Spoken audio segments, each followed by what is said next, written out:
recording for realsies. Oh, for realsies. Yes. Okay, we're recording. We're live. Yay! Welcome. We're here. Hello. We're here. Hello. Welcome to, I think, what will be the last episode of 2023. 24. Wow.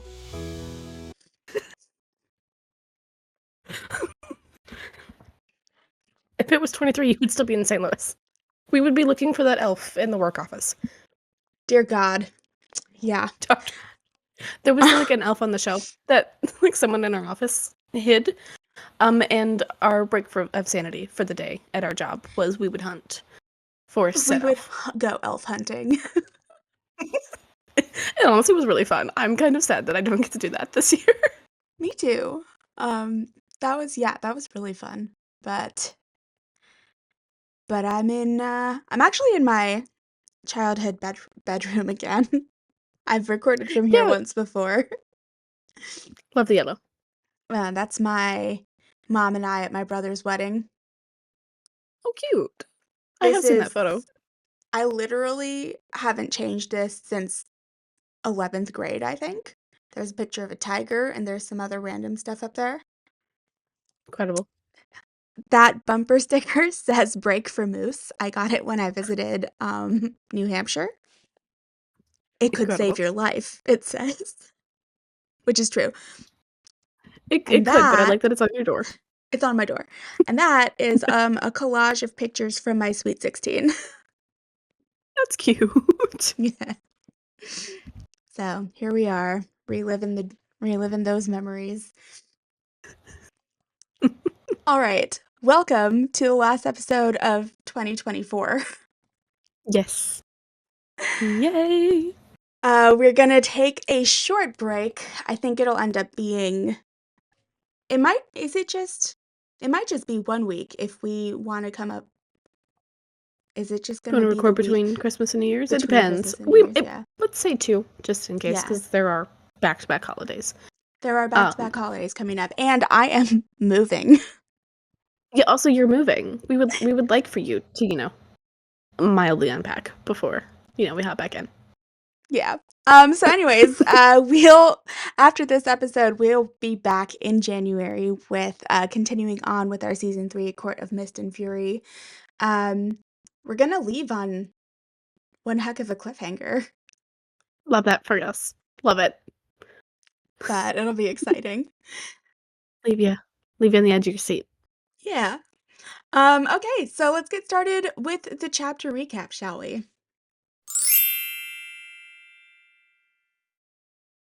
Yes. Chapter 11.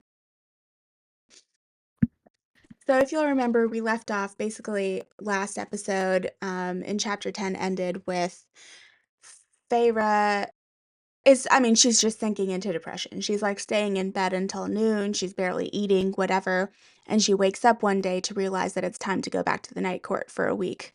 And Rhysand, so chapter 11 starts as they appear in the night court again. Rhysand asks angrily what has happened to Feyre since the last time they saw each other. She's lost even more weight since last month. Feyre's depression has really set in, and she notices that Rhysand seems desperate to try to break her out of it, urging her to play along and give her sassy remarks back to him. Feyre agrees to eat with Rhys and reflects on how tired she is, and she does not respond to Rhys's casual question about the spike of fear he'd felt earlier that month, which is when Tamlin had exploded on her. He admits that with Feyre's shields up, he can no longer feel or see what's happening on her end, except for that one spike of fear, so he's very curious about what happened. He continues to ask Feyre about what's happening, and Feyre gives minimal answers other than telling Rhys that she'll not work with him. She doesn't want to be a part of the war that he thinks is coming because she doesn't want to be a weapon or a pawn, and she does not want to be used against Tamlin. Rhys insists that it's super fair. Rhys insists that he needs her help, but Feyre does not have the energy to ask for more information. Finally, Rhysand admits that he was kept as a prisoner under the mountain as well. He was there against his will and was playing the part to keep something dear to him safe. We don't know what that is yet. Feyre doesn't really respond, and he lets it drop. Feyre sleeps until noon the next day and meets Rhysand for more reading and writing lessons, but she's been practicing since it's the only thing she's been able to do, and she can read and write pretty well now. He leaves her alone with books for the rest of the week, and Feyre actually kind of learns to love reading, which I think is interesting. And Yeah. Rhys returns the last day before Feyre is set to return. He appears in the library where Feyre is with food, and she thanks him, surprising Rhysand with her lack of bite. And he finally breaks. He's like, "What can I do? What can I do to help you? You're a ghost. Does anyone even care about what's happening to you in the spring court?" And he's like on this trying to like get literally any reaction out of her. He like keeps pulling her plate of food back from her because the easiest thing to feel is anger. We all know this. Mhm. Um, and so in her anger, she kind of throws her book at Rhys, which is what he was trying to get out of her. Like he wants her to feel anything, but she notices that the book has like an icy film around it. So more of her powers are manifesting as well. Ooh. Farah is exhausted from that small amount of anger that she'd given way to and realizes that she's been in a free fall since the moment she'd stabbed that Fey youth in the heart under the mountain. The next morning, Farah is returned to Tamlin. He growls at her in order to get inside, and Farah realizes that any loosening of the guard that Tamlin had acquiesced to before her week away would no longer be granted. Rhys tells Farah to fight it and winnows away. Tamlin swears he'll find a way to end the bargain and makes Farah go through everything that's happened in her week away again. And Farah is basically just shutting down more and more. And indeed, the sentries have returned the next morning. Chapter 12. During her first week back, Farah is not allowed outside of the house because of some nameless threat that has entered the spring court. She asks Lucian as her friend for information, but he painfully refuses to give her anything he can't go against his High Lord. Ianthe returns to keep Farah company or protect her, Farah's not sure which, and Ianthe is also the only one allowed into the manor. Everyone else has been mostly dismissed, which is kind of a relief for Farah because they make her really uncomfortable with all of the crying and fawning and gawking and all of that. Farah reflects that although Tamlin enjoys having his court around, she feels like they speak as if they're sparring with one another. It's all pretty words, masking jibes and hits, and she doesn't enjoy it. The silence of the days settle on Farah like a weight as she begins to wonder what eternity will be like. Will it be just this empty silence? Reading has been the only thing keeping Farah from breaking. I wrote "same girl" in It's parentheses. same. Actual same. We started a book podcast for a reason. We did. Tamlin returns 8 days later and goes in, like, he basically, like, gives Farah a kiss on the forehead and then goes into a room with Ianthe to talk about some news that Ianthe has that she did not tell Farah, because Farah is not allowed to know. She's being completely shut out. While waiting alone in the hall, Farah has a moment of panic when she glimpses red hair, but it's Lucian's, not Amarantha's, and her nails start growing into claws, and then she's like, "Stop, stop, stop," and they disappear in a wisp of shadows. Lucian Ooh. takes Farah into another room so the others can't overhear them, and he says that even though there's not much he can do, he'll ask Tamlin about training Farah. It's clear that her powers are manifesting whether they want them to or not, and she needs to learn to control it. That night, Farah overhears the argument. Ianthe, of course, is arguing that training Farah will put a target on her back, but also on the backs of Tamlin and Farah's unborn children, even hinting that a certain High Lord who has access to Farah, hint hint, nudge nudge, Rhysand, might become greedy with their bargain and not return Farah to him when he realizes how much power she has. And Tamlin agrees that training will not happen, and then he snarls at Lucian when Lucian is like, very clear that he disagrees with this decision. The next afternoon, Farah thinks about how Ianthe knows that she has powers, even though Ianthe has never actually witnessed it, which means that Tamlin told her, which is it's like a betrayal. Faced with the deafening silence of the manor, Farah is determined to get out of the house and do anything useful. She runs into Lucian and Tamlin on their way out to deal with some nameless threat and basically asks outright if she can go with them. Tamlin says no, and Farah begs, saying she needs to do something useful but Tamlin says that her untrained powers might make her more of a liability. So he's basically refused to train her and is now using it as an excuse to keep her in the manor. Feyre makes to push her way out and is blocked by an invisible wall of air. She's trapped inside the manor.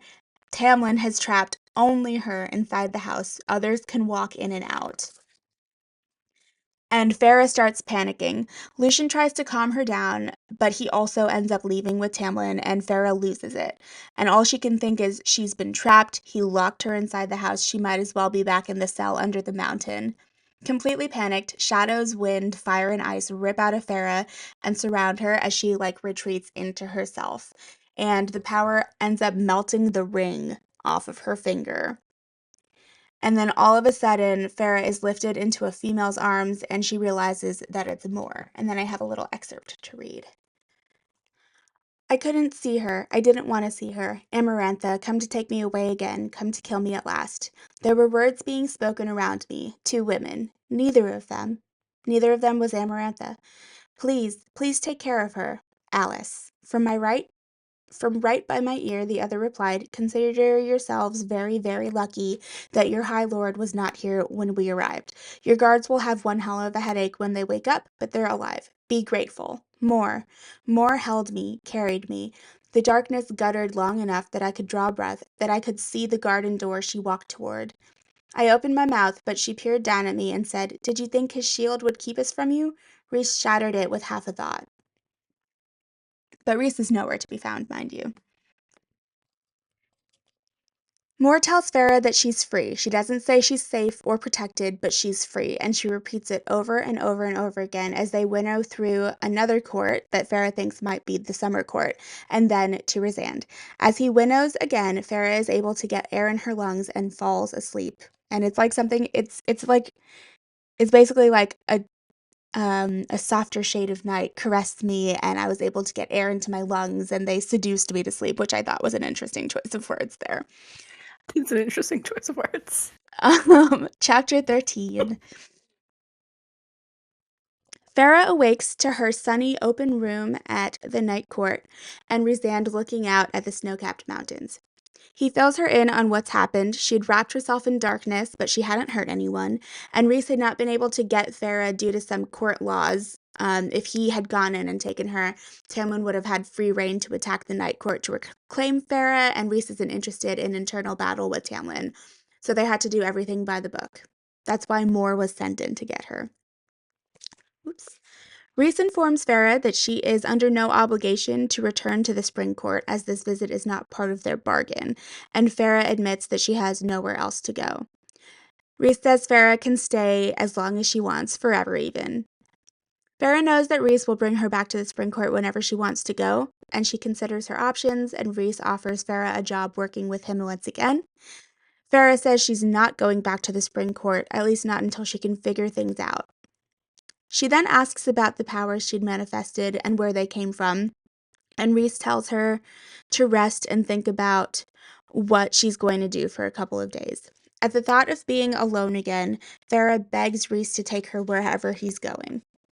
At first, he hesitates, but Feyre begs him not to leave her alone, to do nothing for a couple of days, and he tells her that there'll be no going back. At this point, if she goes with him, she's agreeing to work with him, and she's agreeing to keep it all a secret, and she can never tell anyone what she's about to see, or his people will die.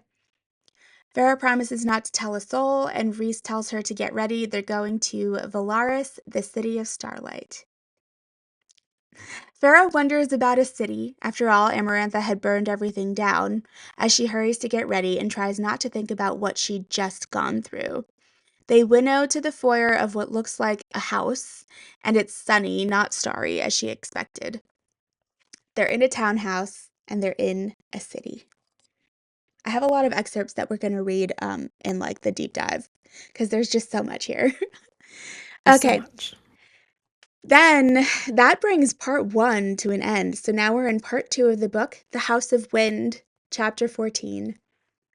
They are in Rhysand's home in a city. Feyre can't believe that she's in a city. She listens for servants, but Rhys informs her that other than Nuala and Ceridwen, it's just the 2 of them.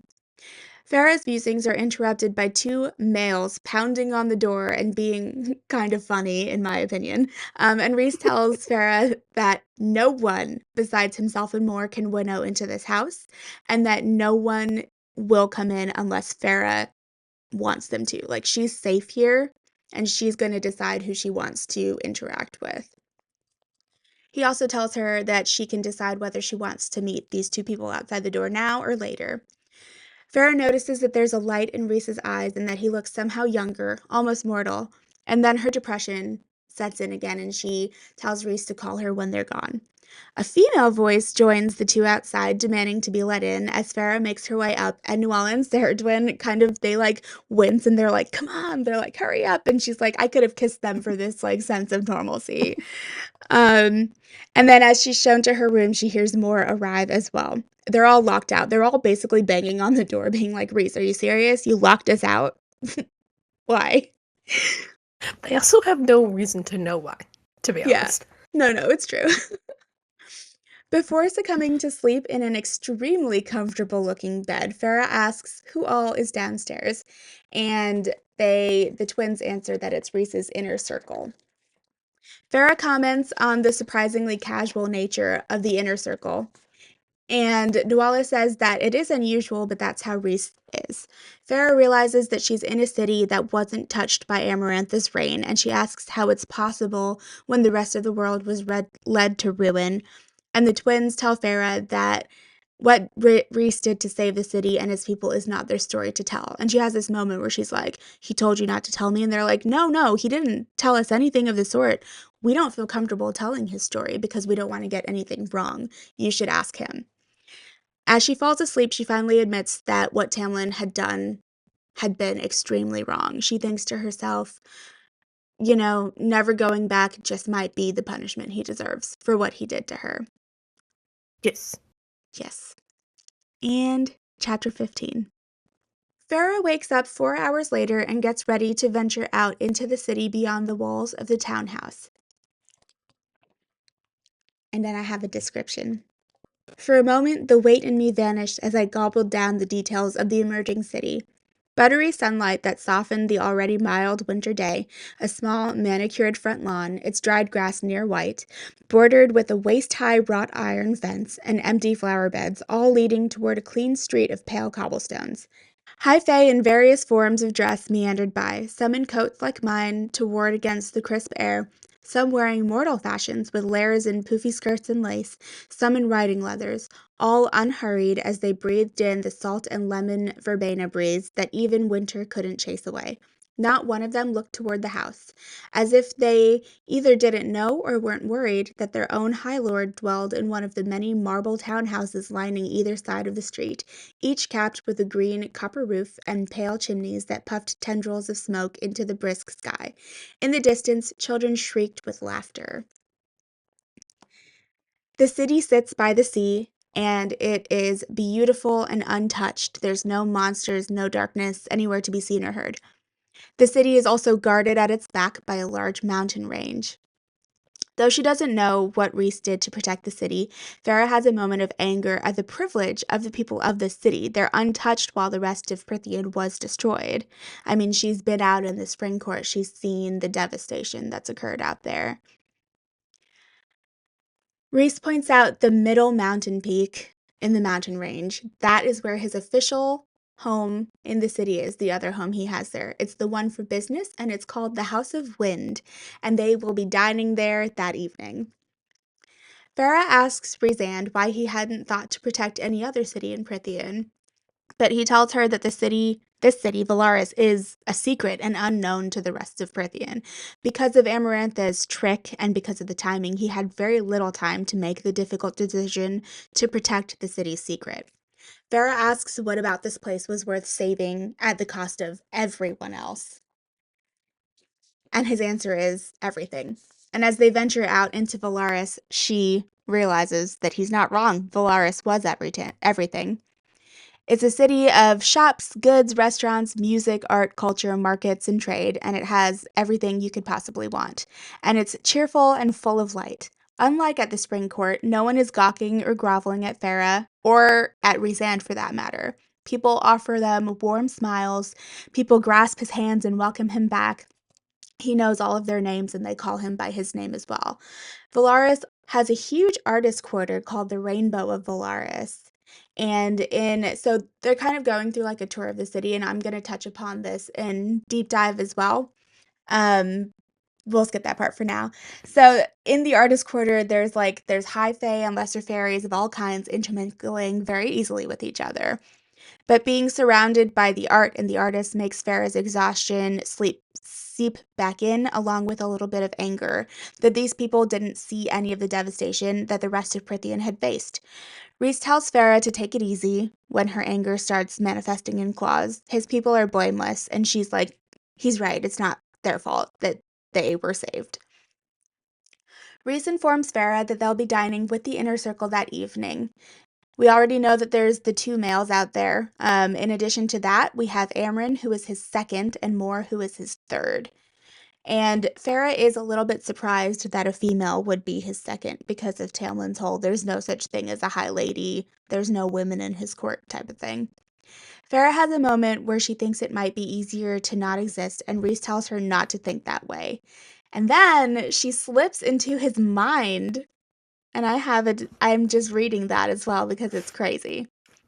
I had not realized how I looked. My face was gaunt, my cheekbones sharp, my blue-gray eyes dull and smudged with purple beneath. The full lips, my father's mouth, were wan, and my collarbones jutted above the thick wool neckline of my sweater. I looked as if rage and grief and despair had eaten me alive, as if I was again starved, not for food, but for joy and life. And then she snaps back into her own mind. Farah admits that, or she doesn't admit, she thinks about how this had happened once before with Lucian. And Rhys sees it, and he's like, Lucian? She's like, get out of my mind. And he's like, your shields are down. You basically shouted it at me. I couldn't help but hear it. And then he tells her that people who can go into others' minds are called Daimati, and it's a very rare power, and it isn't beholden to any court. It just manifests wherever the cauldron decides it will. And then he tells her that they need to get ready for dinner. Later, Rhys tells Farah that they can't winnow into the House of Wind, so he has to carry her and fly her there. She's like, absolutely not. And she's wearing this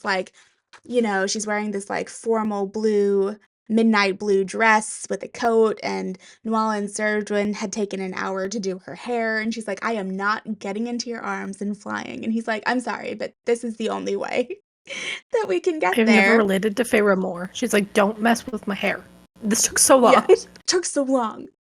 She Don't do also it. thinks to herself, like, she kind of wishes that she had maybe opted for one of the more comfortable clothing options rather than a formal dress, but she's coming from the spring court where everything is very proper and formal. She's meeting the inner circle for the first time, so she doesn't want to, like, step on protocol or anything.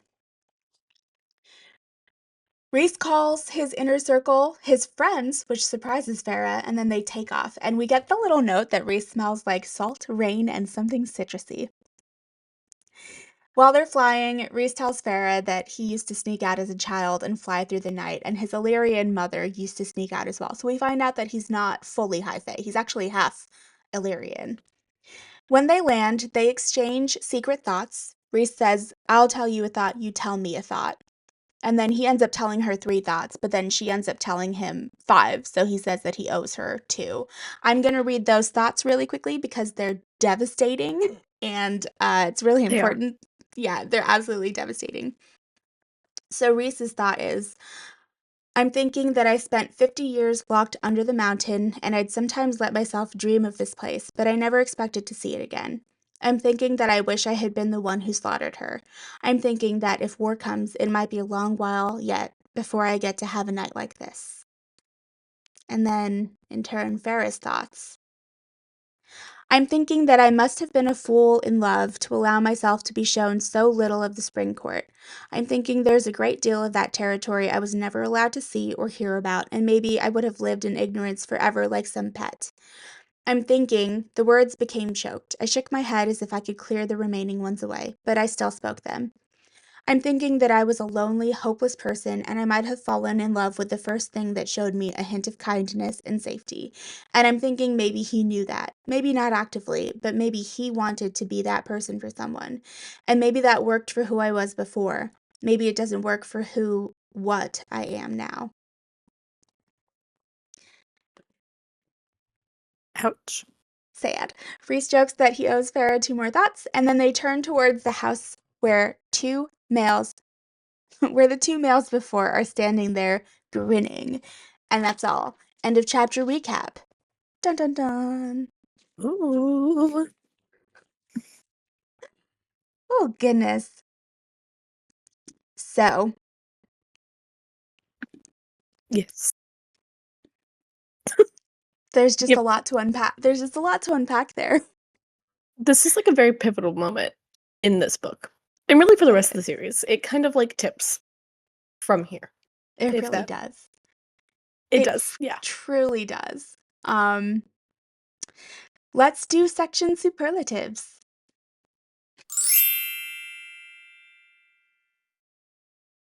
Okay. Drama queen of the section. I know at some point we have to stop saying Tamlin, It's but Tamlin. it can't not be Tamlin in this section. It is Like specifically in this section. he locks her in the house. I mean, I what does he think that's gonna do? nothing. I don't yeah, he's just yes, I know. I just the logic behind him, I get it. I also don't get it. Like I get that he's like if she's in there, then I'll know where she is. Fine. Fine. Whatever. But like she can't even go in his own gardens. Yeah, like locked Like it, in the house, cannot go outside. But everyone like else can. that is actual torture. It's a torture method. It is. Like literally. I don't Yeah.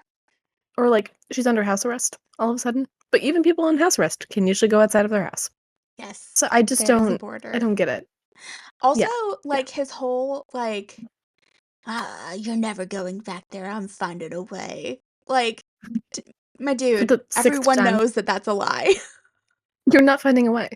He's not even trying to find a way. He's just pretending. Mhm. Like he's like, I don't know. And I'm like, I just I don't get it. It's maddening. Also, they're literally leaving her alone, and he knows this. Mhm. Like, he's not even around. He's just grumpy that she's gone. Like, Yeah. it's not like she's being harmed. She's not No. having any sort of like issues. I think he's mad that Feyre's letting him learn how to read, and she wouldn't let Tamlin, and Oh, he's just being a grumpy Gus. I think you're right. He's upset that Farrah's letting Rhysand teach her how to read. Hmm. Oof. I would also maybe be a little bit upset if my fiance was also writing a lot of sentences about how great another High Lord is. I actually don't know if Feyre told him. I don't think she did. I think she just said he's having me write sentences. I would be shocked if she told I him. cannot imagine that she told him. I think he would have lost his mind a lot sooner, Oh, to yeah, be honest. for sure. That's so funny. Which, a little bit rightfully so. I would be a little upset, but Yeah. not to There's more this degree, sentences. Lord. There's like, Rhys is the most charming High Lord. Rhys is the best lover a woman could ever ask for. Like, dude, that's a little drama queen. That's like, Rhys is a drama queen, but in a significantly different sense. The way that he does it is not the like. Honestly, Tamlin to me strikes more like fiery fall court than he does spring. Like he just like yeah, has this like rage. that's interesting. Um, I think Rhys comes about everything from a much like we talked about the comparison of the colors, a much cooler, Hmm. like icy sense almost. But Yeah, yeah. And then craziest thing to happen, honestly, I would say it's here's the thing. I would say my default would be saying it's like the whole Farah losing it, wrapping herself in all of yeah. her powers, and then being carried out and like not going back to Hmm. she's decided she's not going back to the spring court, at least Yeah. until she can figure her life out. But it's almost more crazy that there is an entire city Yeah. untouched. I was gonna say Valaris. Like, that was the thing I wasn't expecting. I was expecting something similar to what happened, sadly, to Feyre. Not exactly that, and I wasn't expecting more to come get her. I would say that part was surprising to me. But in Mhm. terms of, like, finding this whole, like, hidden city, not. I remember reading it first time and being like, what? Yes. It's like, Yeah. excuse me? Wild. And it's this like gorgeous, it's called the City of Starlight. It's gorgeous. It's bordered by the sea on one side and this ginormous mountain range on the other. And it's like, it's like what I would imagine, like, you know, maybe something like Paris or like something like that. Like it gives Very a very art-centered city. like, yeah, very European Mhm. too. It does sound very European. Yes. Yeah. But or maybe like Zurich or something, maybe more like Switzerland with the mountains and all of that. Yeah. Yeah. I mean, in theory, I think it's supposed to be Scotland, if we're going by this entire world is just England, Yes. or just the UK, sorry. Just the UK. I think technically they're supposed to be, like, up in Scotland, but Yeah. I agree with you. Something like, yeah, beautiful and Mhm. flourishing and yeah, which Yeah. is not something I don't think Feyre has really ever seen in her life. Because even when they were wealthy, they still lived next to this, like, poor, like, they were the wealthy people in a poor Yeah. town. They were. It's like she even muses about how like in the entire mortal realms, like on the continent, there are cities that have popped up, but there's not even that many cities on the No, continent they in haven't the really mortal realm. recovered. Yeah. Yeah. So, reason I said Switzerland is just the ginormous mountains because there's no ginormous mountain range in the UK. That's like the one thing. If you look at the map, it's just the UK, but there's no ginormous mountain range in the UK. There's also no, like, endlessly summer section of the UK What either, do you which is like mean? the summer Yes, court, there so I get it. is. Please inform me. I'm just kidding. I was like, please inform me. Did I miss the one Yeah, bright, always sunny place of the of UK? course you did. It's right there. It's right where the summer court is.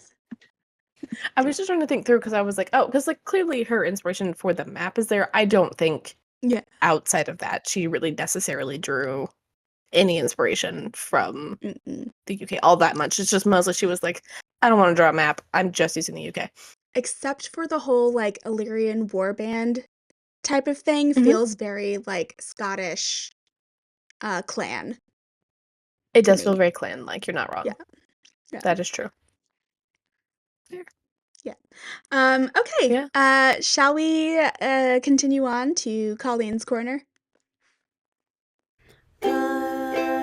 Colleen's Me. Corner. My corner. I actually had a plan for something I was going to do and did not prep, so we're going to pivot to something different. The main thing that stood out to me in this section when I read it first, and I remember this honestly, I did not fully understand. I understood to a degree, but Farah's anger at Valaris being a thing. I get it to a certain degree, and I think there's different comparisons.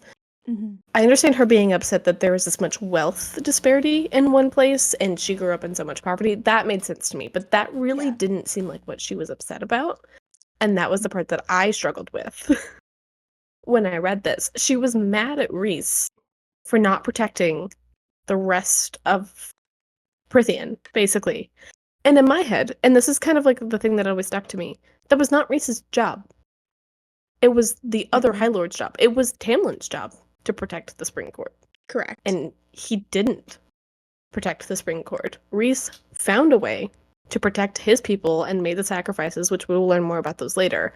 But Mm-hmm. he made the sacrifices that he took his, like, I guess, birthright almost, because I mean, in theory, it is a birthright. His, like, birthright of being the High Lord, I think, very seriously. Tamlin didn't. This is kind of like a juxtaposition of them, I guess, maybe. And I Mhm. think that's maybe more of what Feyre was mad about, and she just, like, couldn't. She wasn't there yet, which is fair. Mhm. But, like, she hadn't seen a lot of the Spring Court. What she did see was, like, devastation and, like, the way that people interacted with Tamlin. And, like, I think it was hitting her how much he didn't do. Like, even Mhm. the Summer Court guy tried. Even if it was a failure, he at least tried. It really didn't seem like that Tamlin, even in, like, the 50 years that he could have tried, like, supposedly he sent people out and did all that jazz, but he stopped doing that after a while. Yeah. For, like, 30 years. He did it for 10 years and was just like, Mm. I'll just live for 30 years. Like, he didn't do anything. He had by far the most freedom out of Mhm. anyone. And was just like, meh, I'm just gonna brood.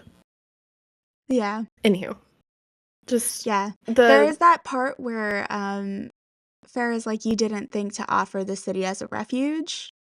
And yeah. Rhys was like, yeah, I couldn't. It's a secret. If someone knew, the entire city would be. He is extremely unapologetic, which he should be unapologetic. He did his duty as their High Lord. I agree. Yeah, I never thought of I do understand. I get one section in seat of people having a lot more than another and the heartbreak that comes with that. Mhm. That is heartbreaking. I really do. But yeah, Tamlin didn't not Tamlin, Lord have mercy, Tamlin had a duty. Rhys truly didn't have a duty. He does and he doesn't. In that moment, his first duty was to protect his people. Mhm. And that was what he chose. That he was like, I only had enough time to do that. That was my first priority. That was all I had time to do. I think if he had more time, he would have done other things. I think so too. He did not have time. And I don't think that, like, I don't think we don't really know the political structure of the Mortal Lands at this point, but it doesn't necessarily seem like there's these, like, direct people over certain sections. If they are, they don't seem that active. So I don't know if Feyre maybe doesn't have a concept of, like, kingdoms or That's a really good point. I so like like she may not. I don't think she does. There's the queens who live on the continent, but the mortal lands below Prythian are basically ungoverned. Yeah, there's not like a strict like you didn't really hear them talk about like a mayor in town or like a sheriff. Like you don't hear about like a structure for government, I guess essentially. So she may not Mhm. have a great concept of it, to be honest. So I'm wondering if that's not part of it in her mind. Like she definitely thinks of people as a collective, which is common in people in Mhm. agrarian poor poorer societies. Is everything Mhm. is a lot more communal and agrarian. But so I'm assuming that's part of it. Um but I don't know. This was the part that like this is one of the most frustrating sections for me about Feyre is Mhm. just the way not that she was upset because I understand being upset. I think it's her reasoning for being upset that could be judgy. But it wasn't one that I understood. I think if she would have went Mhm. the route and she does eventually of being like these people I didn't like that she directed it to the people, which I think is what Rhys was saying. Rhysand. Yeah. It is not Mhm. their fault. Directed at Rhys all you want. Yeah. Like, if you think that he didn't do enough, but I Enough. guess there's also Yeah. the collective thing. Yeah, I mean, they could have, in theory, done more to help. It kind of sounds like they're pinned in, to be honest. I don't know if most of Mhm. these people ever leave Valaris. If it's a secret I city, don't it know. sounds like they don't. Probably They not. may not Although there have is like a trade and concept. stuff, but But yeah, I don't know. I think just the section of Feyre processing, I think this section is very interesting in showing how Feyre processes information and what she values versus not. mhm. And sometimes, and I think this is maybe where people get frustrated with Feyre, it is not always the same things that maybe I would get upset about, but I don't think that Mhm. makes them any less valid. Is maybe Yeah. how I should put that. It's just not what I would be upset about in that moment. I'm not Feyre. I haven't lived her life. I don't know. Mhm. But I No, always thought that's that true. was I think it's a interesting. good point. And then like even just I think it's a really good example too of it kind of makes you very aware that you don't Farrah has you're only seeing the world through Farrah's eyes. you see, Hmm. as a reader, even though you only get the information that she has, you can tell that you still are a little bit more, you have more power of knowledge in the situation because you can tell that things are happening in a way that she can't because she's too close to it. And so it's like one of those Yes. situations where you're like, Farah, there is more going on here than Hmm. just these people who have been untouched for whatever. Like it's Yes. it's not, they didn't do anything to anyone. They are just extremely privileged to have a High Lord who protected them against everything. Like Yeah. the anger is definitely misguided. Mis It is misguided, Yeah. although I will say, Not in misguided. her It's like defense, it's not assigned correctly. yes, I will say, and maybe this is where it comes in, and maybe that's the perspective that this was supposed to be written from. If you were someone who came from like a really poor country that Mhm. was poor because they had been enslaved, right? Mhm. Mhm. And they were freed, but like not really given any sort of structure to help them. They were just like, cool, Yeah. go over Have there, fun. right? Mhm. Which is not uncommon in our society. And there's all of this like devastation and all of these things. You're poor, all of this stuff, and then suddenly you're like rescued and plopped into the city that is like the people that oppressed you, right? In theory, Mhm. this like glittering, gorgeous city that was in built Mhm. on the backs of your people. I don't actually think that's what Valaris is, but she doesn't know that, right? She She's does just not know seeing this that. beautiful jewel that was built on the backs of the enslaved people of her. Fair. If that, Yes. and that might be more of the perspective, and she's just not explaining it as much. If that's where her anger is, then it is justly directed at them, even though they That's didn't do it, but true. it is people back in the day. They're That's also old. true. A lot of them lived during that time frame. They could have been, Yeah. the owners of her people. So I also try to keep that in mind and keep that perspective because I'm thinking Yes. maybe that's more of what she was trying to come from. I I think don't it was know. just I worded in did a way that. just read it, and it Mhm. specifically talks about Amarantha and the destruction in Does it? Amarantha's rule. Okay, Like, it well doesn't even then, say anything about the mortals. Like, I I, think that would be justified. I think that would be justified too if it had something to do with Yeah. that. I would be like, you know, I get it. I get it. And But it's maybe it does, very and she like doesn't know. Amarantha centered. It is, which is also valid. I mean, she was obsessed with that woman, and I would probably be too after Yes. that. Anywho, so if that is a perspective that you take on this as well, I think that also is just if you want to direct that anger. I Hmm. think, yeah, just her like, you didn't protect the rest of Prythian for Amarantha. He's like, that was not my job. Yeah. Like, I did the best that I could with what I had. The fact that he protected this as much as he did is honestly shocking. Yes. So I this know. is a little It bit my does like feel, it feels a favorite little logic. bit like,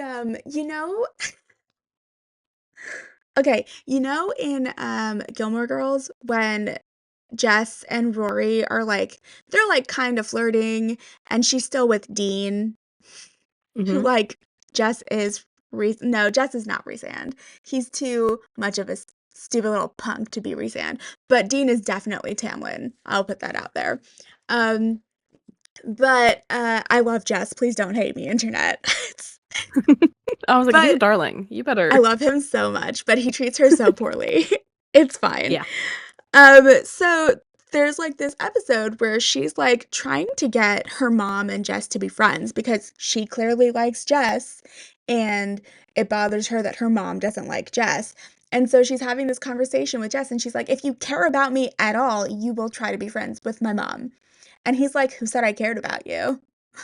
And she's like, no, Ouch. I just mean like as a friend, you know? Like this feels very that energy where Farrah's like, well, if you were a good person at all, you would have protected all of Prythian. And Rhys is like, who said I was a good person? I will say that Reese has never claimed to be. I don't even think even later on. Reese is not like, I'm not a good person. I am doing what I. His judgment is based on his morality Mm-hmm. code, which is. It's not bad. It's just different than I think Mm-hmm. maybe Feyre's morality code is. Yeah, I Yeah. agree. And I think that um, this is sort of spoilers, so it's spoilery. I Mhm. think that she grows and her understanding of the world that she's living in grows And her own morality code does grow with that perspective. But right now, from everything that she knows, I think it's like a little, she does not understand it. She doesn't understand The what's world to her is happening. black and white. And I Yeah. think because that's what she's been given. And I think you're correct. As she learns and grows, and I think is given the freedom to become herself, she also really has an ability to become, like have her own morals and codes and things and where that lands for her. Hmm. Yeah. Yeah. Okay. Anything else for Colleen's Corner? No, that's it. I decided that I wasn't going to have a whole rant on Tamlin, even though I want to so badly. It said I can't do Well, that 2 episodes in a row. We can get into it in the deep dive. But okay, let's talk about the new characters that we have introduced to us. So okay. we get a little bit more from Nuala and Saradwin, which I think is fun. Like Mm-hmm. they're not servants. They work for Rhysand, but Mm-hmm. there's a different power structure there. They're a little funny. They interact with Feyre as a person, not as like a thing. And Mm-hmm. it's very clear that um, they're not in the inner circle, but they're high up in some whatever structure is happening in this city. Like they have the Yes. information and they're trusted, and that's why they're helping Farah out. Um, Yes. I like I love them. I like their characters are some of my favorite like side characters. Well, they're also the only ones that were with Rhys this whole time. Yeah, Like Under the Moore Mountain. mentioned, she wasn't there. We don't know about the other characters yet. They could have been there, but at least from the characters that we've been introduced to, they were the only ones. Which I actually don't know if we ever cover why, but they were the only ones that were with Rhys. Yeah, I don't know. I think we find out They like never much explain why. later. Oh, did we? I don't remember. Yeah. We'll figure it Okay, out along the way. so in addition to Moore and Nuala and Saradwin, I don't think we get the names of the two Illyrian males standing outside the door yet. We do. Does one of them mention it when they're pounding on the door? Maybe, but I'm gonna I spoil think it because I'm too excited. one of them, I think, says like "you're a brute" or something, and I think they say the names, but we don't know who they are. We don't know who they Yeah. are. So we are sort of introduced to Cassian and Asriel. We have heard their names before, Yeah. and I'm just spoiling it if you haven't read it yet. Those are the two males that are pounding on the door outside. We're also introduced to Amryn, um, sort of introduced to Amryn. We hear about her, and she is something else entirely. And I'm gonna read her description because it is very exciting. I'll just say it's very exciting. Okay. A female? The surprise must have been written on my face because Rhys said yes, and Moore is my third. Only a fool would think my Illyrian warriors were the apex predators in our circle. Irreverent, cheerful Moore was the third to the High Lord of the Night Court. Rhys went on, "You'll see what I mean when you meet Amryn. She looks high fae, but something different prowls beneath her skin." Rhys nodded to a passing couple who bowed their heads in merry greeting. "She might be older than this city, but she's vain and likes to hoard her baubles and belongings like a fire drake in a cave. So be on your guard. You both have tempers when provoked, and I don't want you to have any surprises tonight." Some part of me didn't want to know what manner of creature exactly she was. Um, and she's also described as tiny, ancient one by either Cassian or Asriel when they're like Mm-hmm. pounding at the Sounds like door. Cassian. It Sounds feels like provoking, Cassian, like yeah. Cassian, to be It does. honest. It does. So we don't know what Amryn is, and we don't find out for a very, very long time, but she is ancient. She is something Mm-hmm. other. A lot of people compare her to a cat. I think she's like a dragon, but if you remember our discussion from Fourth Wing, dragons are basically big cats. They're just big cats. They're dragon cats. Yes, yeah. Yeah. But yeah, Yeah. she's very like cunning and sharp, but like still has kind of a cuddly. I think she's probably closer to a dragon. She's not as cuddly as a cat, but She's not as cuddly as a cat. But very excited to get more about all of the inner circle. That's going to be super fun. yes. I can't wait till we can talk about them. I know. Staying so talking about close. them for so long. We're so close. Okay, so those are our new characters that we are introduced to. Okay, so I think those are all of the new characters that we have. Let's go to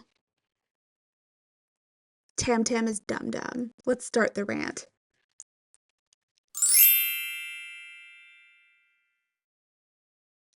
Have at And it. begin.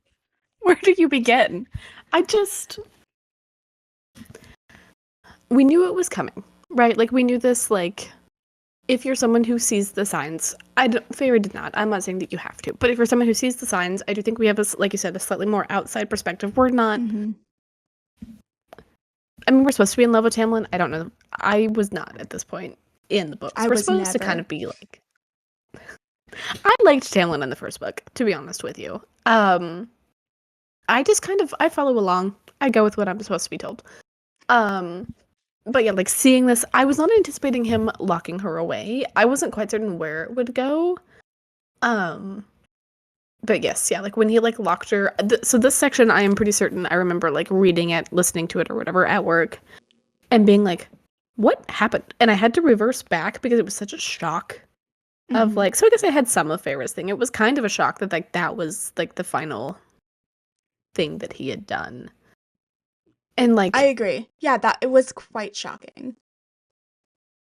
it was shocking in terms of like I wasn't expecting him to lock her away. I just expected her to just like continue being followed and just have more guards and like maybe not leave the palace grounds, but like literally caging her in the house. And I think I was honestly more shocked, which is honestly the first time because of the way that Tamlin exploded. I thought, because again I was half paying attention, that Tamlin was the one that had exploded inside the house again, and Feyre was trying to protect herself. I did too. Yeah. And so I think that's where I was like, oh wait, what happened here? And had to reverse back and try to be like, okay. Like what I do remember being infuriated, and I am still infuriated to this day, which is such a classic narcissistic abuser type behavior where they do not allow them to do something and then punish them for the thing that they're not allowed to do. That I would have killed him on the spot. The fact that Feyre had the wherewithal to not at least attack him in that moment, which is probably why he locked her in. I think he realized at that moment that she might actually hunt him down and kill him, and she had the ability to do both of those things. Well, she's stronger than him. She has more power significantly than him. Stronger. I think she's a much better hunter than he is, a much better tracker. There is nowhere that man could go that she could not find him. But yeah, I'm referencing how he would not let her train. And then was like, well, your powers are reliability. I would have lost my mind. Would have slapped his stupid face. Yeah, those claws that I had would have come out. He would have been scarred. Those claws would have came out, and I would have... Him and Lucian would have had matching facial scars, basically. Just, Oof. Yeah, no, that moment where she's like, after Lucian, and poor Lucian, okay, he is trying to help Feyre, and he's in a weird power structure. He tries a lot, and he's people in a weird don't give him enough credit for this. And I get so upset. They're always like, Lucian didn't try. Lucian tried truly, I think, the best that he was given. Like, Tamlin did not allow him, and people are like, that's not how it works. He was raised in a society where that is how it works. He was raised with Baron. Lord knows. We've met Baron briefly under the mountain, I think. Right? He's a nightmare. He's a nightmare human. If we have not met him fully, he's awful. Well, we've heard the stories of how he killed Lucian's beloved. Yeah, so like that was the punishment that Lucian was given when he was outside of the power structure that he was given, right? He runs away to Tamlin. Tamlin protects and saves him, right? So now he has this like indebted, almost like servitude thing, almost, I think is how Lucian views it, and I think that's also how Tamlin views it. I think so, and it's essentially like, you have to pay the debt that I gave to you, but they're besties, right? So there's this like really weird power structure, and he like fights Tamlin multiple times. Yes. Until Tamlin literally, I'm assuming, like, beast form shifts almost and is like, you need to stop and shut up. And like Lucian is not as as strong because he's not a High Yeah, Lord. he's not a Right, High so Lord. Lucian is not as strong Yeah, as no, Tamlin. it's And it's so literally like Tamlin like explodes and Farrah's like, I don't even want to know what he did to Lucian. I don't even want yeah, to and it's know. awful. And like Lucian's trying, which we also learn some other things that are happening, and that also infuriates me. We don't learn that till later. But there's some Yeah. other things that are going on at the same time that Lucian's also dealing with that I think also make some of his reactions and things that are happening make a little more sense. Mhm. But Lucian is I just he does not get enough credit, I think, for the things that he tried to do to help. I do think he was being a little bit blind to some of the things that was happening to Feyre, and I Mhm. do think he should be criticized for that. I don't think he was seeing as I don't think he realized how far it had been, how far she had gotten away from herself as Yes. much. It is also a little bit harder to see that when you're seeing it day by day, but It's true. still. And then also, if you think about it, which I have notes about night court clothes again, because they describe Hmm. them and they're really fun. But They're spring court gorgeous. clothing is like big, fluffy, frilly. So her losing weight every single day and all of it's easier to not notice it when your clothes are humongous. Humongous, and like I'm sure she's like, done up and like Yeah. she's kind of They make masking her look her. pretty for Tamlin, and so you can't tell how far she's actually been Mhm. affected. Yeah. Yeah, I also don't know how close at this point Lucian and Feyre are either. I think he is aware that he needs to keep some distance for Tamlin to not have issues with him. Yeah. Yeah, that's the other Um, thing. Tamlin, like, is so on top of everything. He's so insecure in himself mhm, that he does not. I mean, Lucian was Farah's friend in the first book. Truly, mhm. they became friends. They bonded. And Yep. Tamlin definitely is not okay with that, which is so Yeah. horrible. I mean, I have said this multiple times. Why I love Tamlin when Lucian was right When there Lucian's the right whole there. time. Yep. I know that's also what Tamlin is thinking because Lucian is by far the better choice of the two of them, but by far. Um, Um, that does not yes. help. He should not be behaving in his narcissistic. Like this truly, and I think Sarah J. Maas did this on purpose, as a very classic case of like drawn in love bombing. All of this stuff in the Mhm. beginning. There was a traumatic event that happened that I do think shifted this. I think a lot of this is Yes. also Tamlin's trauma response. Does not make Mhm. it any better. Does not give him the right to do it. But I think that's Mm-mm. why. I think I talked about this. Tamlin in the first book is not the same as Tamlin in this one. No, We not don't at really all. know what happened to him under the mountain, to be honest. And I don't That's know if we ever very really true. learn. We don't. We don't know what he went through. We just know all we ever see is him sitting, right? I don't think Rhys really knows. It doesn't really seem like Lucian knows, unless he does. Lucian may know more, to be honest, and that may be why he is behaving the way that he is. I don't know. Yeah. So we don't know what happened to Tamlin Mhm. either, but it Yeah. definitely, like, the moment they're back from under the mountain, went through the cycle of, like, yeah, just love bomb, pretend like it's not happening, buy them gifts, Yeah. like, Also, like, just like it's such a. I mean, he acts completely fake towards her. He's like, "We're gonna get you out of this bargain. I love you so much. I need to protect you. You don't need to worry about anything." All he's doing is saying whatever he can in order to make sure that he has complete control over her movements. it's a fake bravado. It's definitely where his insecurities are bright and shining and glaring. I think they were kind of hidden during the 50 years under Amarantha, literally behind a mask. Also, this is the first time Feyre's seeing all of these people. Dan's mask, by the way. Oh yeah. Like, that's also like a thing, and I wonder if that's like some of it as well. Like, I don't know if that's the vulnerability element for him. Is like he literally had to take his mask off Mhm. and live and do all of these things. It also sounds like his court is kind of a nightmare. His father sounded like a nightmare and built a Yes. court of nightmares, to be honest. But he had the power to change it, and he chose Mhm. not to. He chose to uphold it. Um, Yeah. he did. I have some thoughts. Okay, I think that brings us to the end of Tam Tam is Dum Dum. He's just literally, he's turned, I don't think he was always awful. I think that some of it is a trauma response, but he is a truly nightmare character at this point in time. He is. Yeah, I agree. Yeah. Let's get on to deep dive, shall we? Time for a deep dive. Okay, so there's this moment where Farah is, there's just silence and she's uncomfortable. So she's asking Rhysand about all of the powers she's manifested and where they've come from. So obviously, Mm-hmm. shadows is night court. Mm-hmm. The shape shifting is spring. Mm-hmm. Rhysand says that the air is actually the day court. So no skin of Which a is killer, interesting. Bella.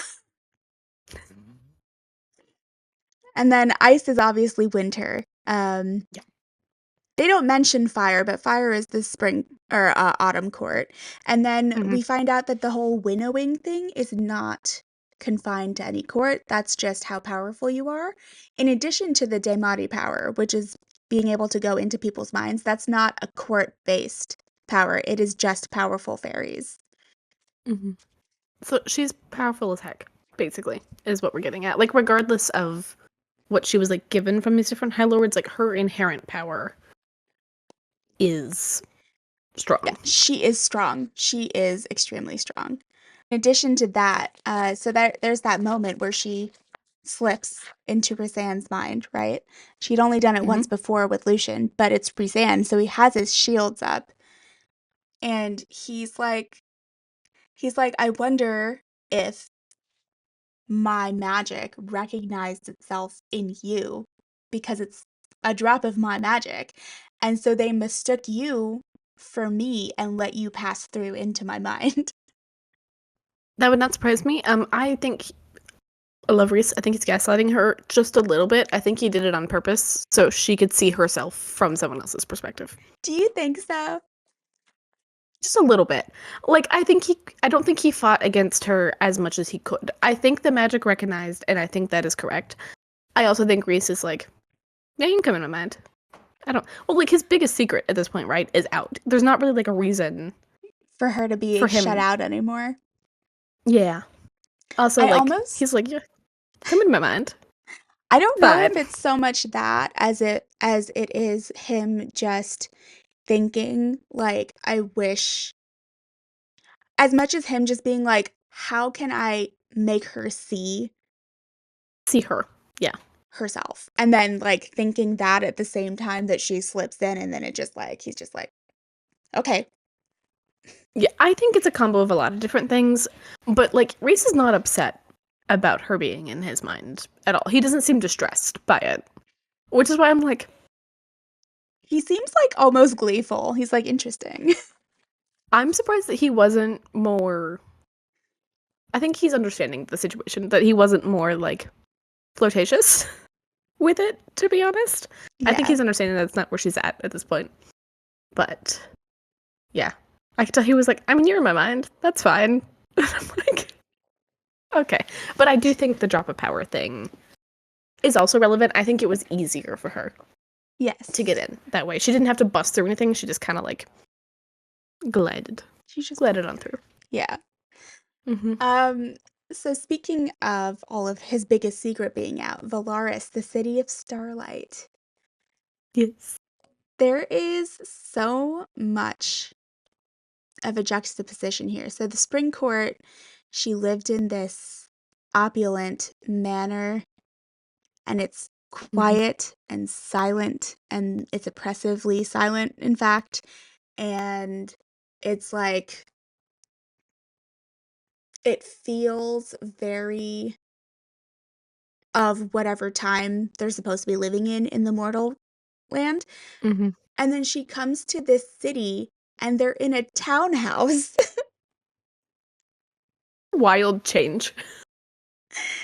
right? And She like it's she still probably doesn't know there's what that is, yeah, to be no, she honest. knows.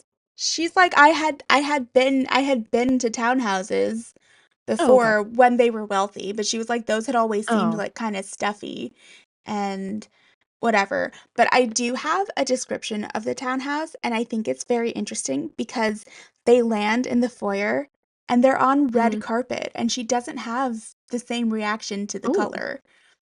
There we go. Here. The ornate red carpet cushioned the one step I staggered away from him as I surveyed the warm, wood-paneled walls, the artwork, the straight, wide oak staircase ahead. Flanking us were two rooms. On my left, a sitting room with a black marble fireplace, lots of comfortable, elegant, but worn furniture, and bookshelves built into every wall. On my right, a dining room with a long cherry wood table big enough for 10 people, small compared to the dining room at the manor. Down the slender hallway ahead were a few more doors, ending in one that I assumed would lead to a kitchen, a townhouse. I'd visited one once when I was a child, and my father had brought me along to the largest town in our territory. It had belonged to a fantastically wealthy client and had smelled like coffee and mothballs. A pretty place, but stuffy, formal. This house, this house was a home that had been lived in and enjoyed and cherished, and it was in a city. Mm. She's like Interesting. so flabbergasted. I would be too. Yeah, no, fair. Yeah. Especially juxtaposed to like the really open, kind of airy. It doesn't seem formal, but almost formalness of the whatever house she was in. It seems more With palatial. yes, Yeah. And yeah, then also just talking about the city. So the city has not been breached for 5,000 years, right? insane. It's important, I think, to think about the fact going all the way back to the beginning of book one, when she's mortal, and the mortal lands in the last 50 years had been having more and more breakthroughs from Prythian. And you're thinking about how, I mean, 50 years is almost an entire lifetime. There's For a like, human. Hmm. yeah, for a human, that's like her grandpa would have been the one to be like, I remember the first time that a fairy came through. Yeah. You know what I mean? And then meanwhile, she's here and she's now immortal as well. And she's just like, this place Mhm. hasn't been touched for 5,000 years. That means before the big war, I mean, it's like Yeah. unfathomable. Well, it's an unfathomable amount of time for like from a human perspective. Yeah. Like I think I would have a hard time fathoming like the lifespan one that was before me, Mhm. and two that like these people had lived. Like that's such like a yawning amount of time. Yes. And then continuing on with the city. So they're walking through the city, and the artist quarter is called the Rainbow of Valaris. But they also have markets called palaces.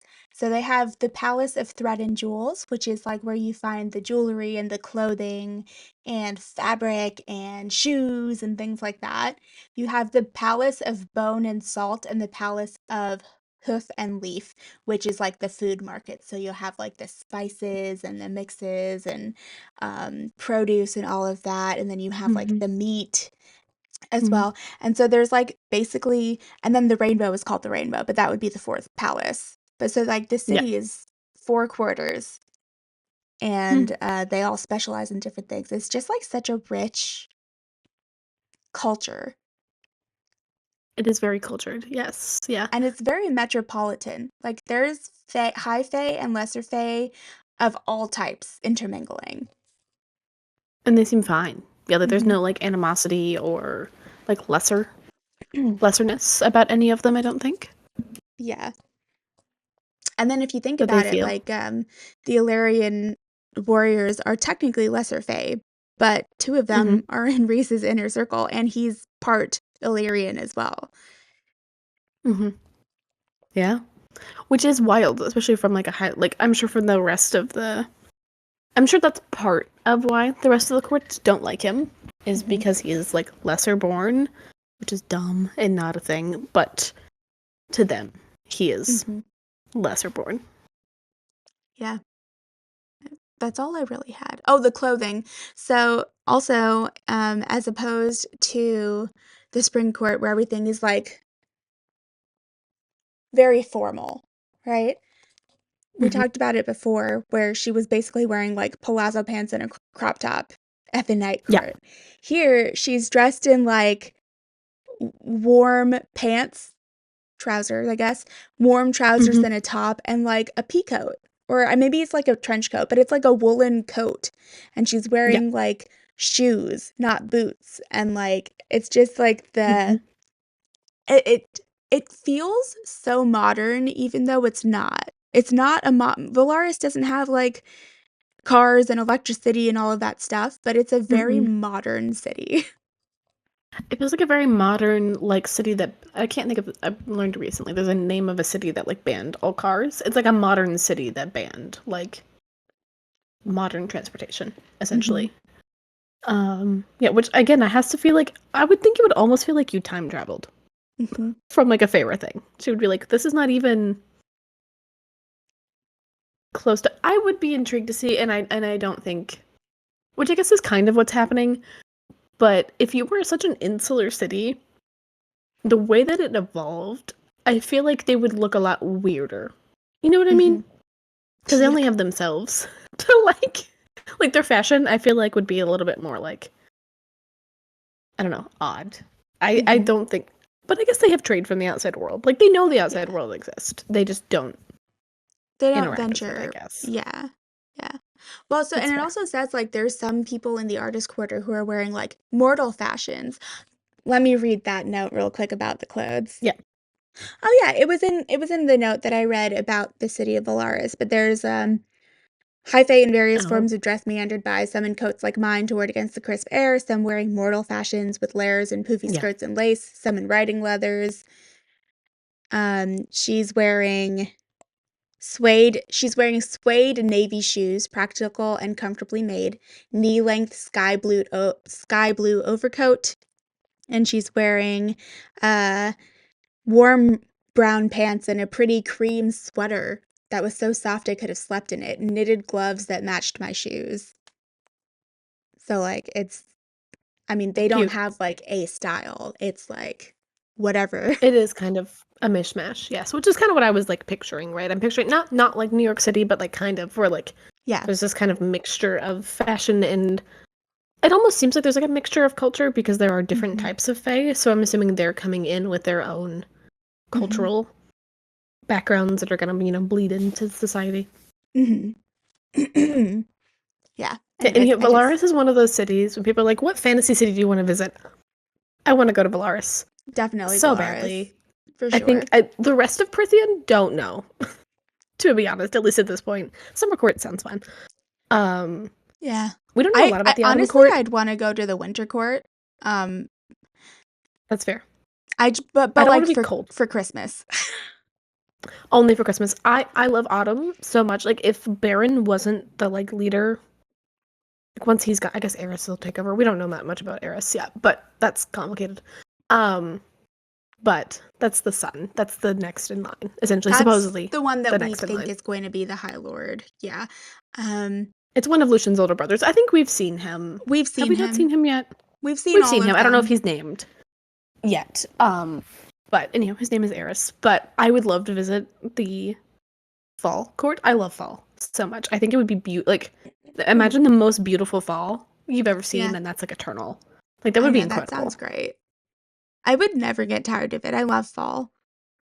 Exactly. I would like. I also love redheads. I would be thriving. I would stick out like a sore thumb, but I would have a great time.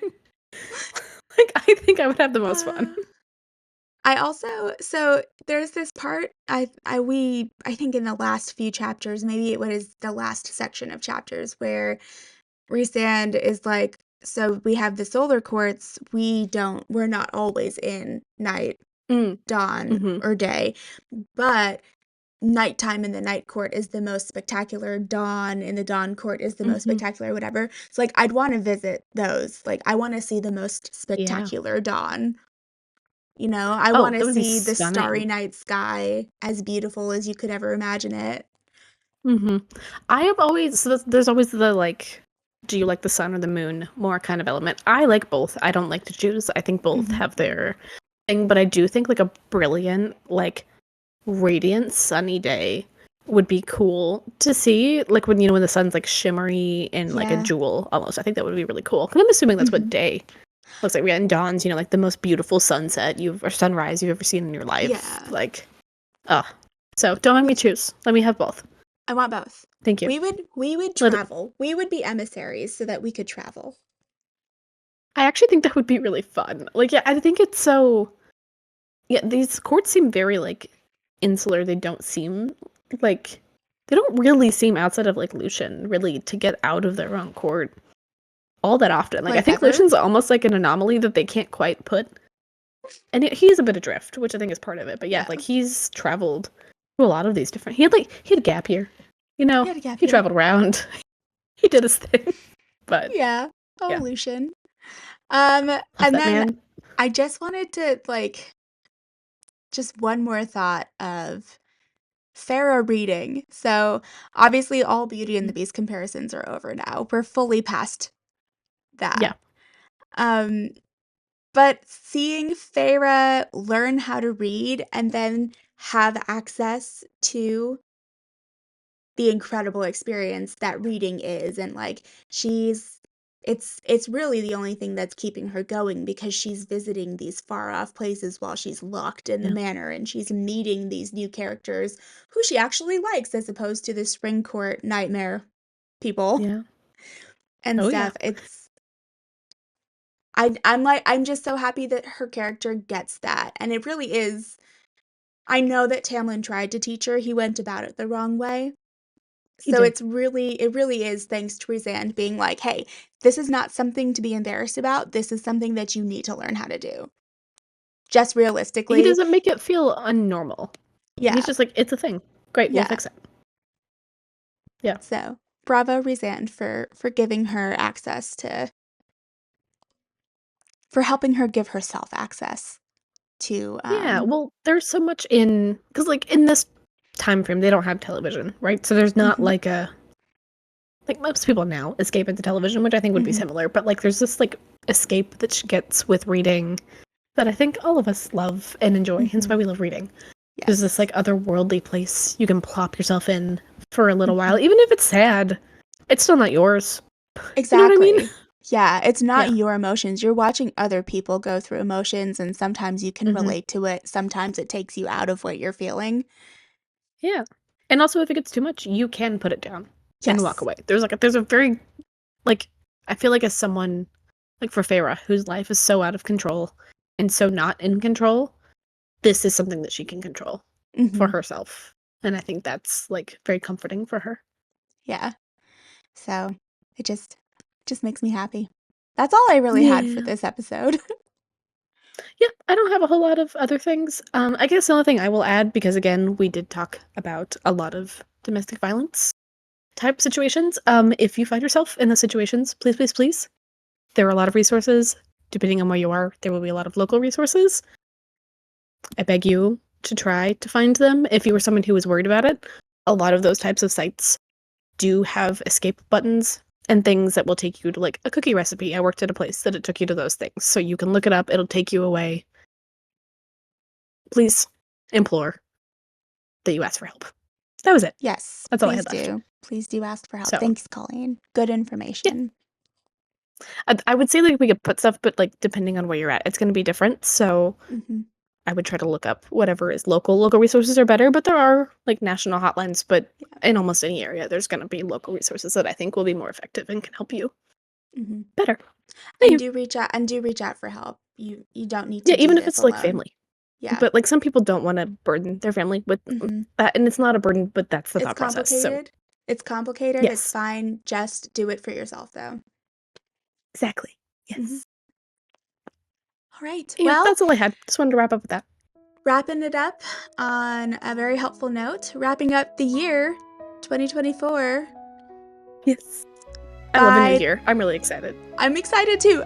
By the time the next episode comes out, we're gonna be in person forevermore.